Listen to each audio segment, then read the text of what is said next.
This is a major crisis. This is a country that is facing two wars that we are at least somewhat involved in. This is a country that's facing a government funding deadline coming up here in a few weeks. And this is a country where everyday Americans have less trust and confidence in the government. So one of the two houses of Congress is completely leaderless and rudderless. This is a major crisis. Now, it shouldn't be a surprise, Alicia. This has been a long time coming for House Republicans. In 2015, the only reason John Boehner got elected Speaker of the House that term is because 20 Democrats were away from the chamber that day at a funeral. Otherwise, he would have fallen short. Carlos, you were right that this is a long time coming. And I think one of the reasons this has been so interesting to follow is because it's really exposed some dynamics within the caucus itself. So, for example, this was Jordan's third failed attempt. He won 194 votes.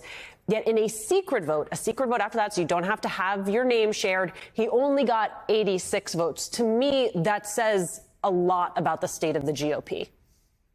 Well, there's a lot of built-up resentment against people like Jim Jordan, Alicia. Jim Jordan is the architect of the chaos that the Republican House is living.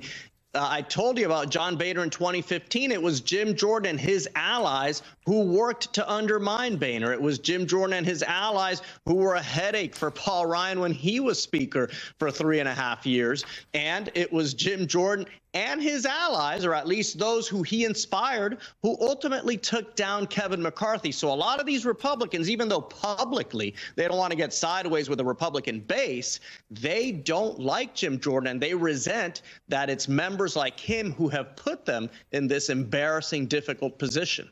Let me ask you, Carlos, because I've heard so many different scenarios laid out here about how this could move forward. We had Minority Leader Hakeem Jeffries telling NBC he believes a bipartisan path forward is still possible to elect a speaker because, quote, there are still reasonable Republicans on the other side of the aisle. Your thoughts?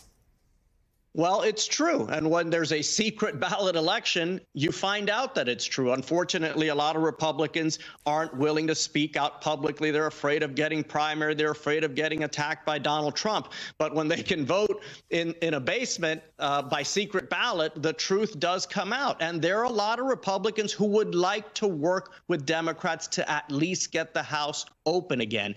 There is a path forward. And Alicia, it may be the only path forward, because although you're seeing all these candidates that are going to step forward now and run for Speaker, one of them may win a majority of House Republicans, but are they going to be able to get the requisite 217 votes on the floor of the House? Kevin McCarthy wasn't able to do it until the 15th time, and then he was deposed. Steve Scalise was not going to be able to do it. Jim Jordan clearly was not able to do it after 3 attempts. So can any Republican get those 217 votes? There's a good chance that they don't get those 217 votes, and if they don't, eventually the House has to open, and the only way to do that will be by empowering Patrick McHenry with the support of at least some Democrats. I've only got about 30 seconds left, but I do need to ask you about Emmer specifically, this getting the McCarthy endorsement, but, you know, the attempts by Trump to derail him.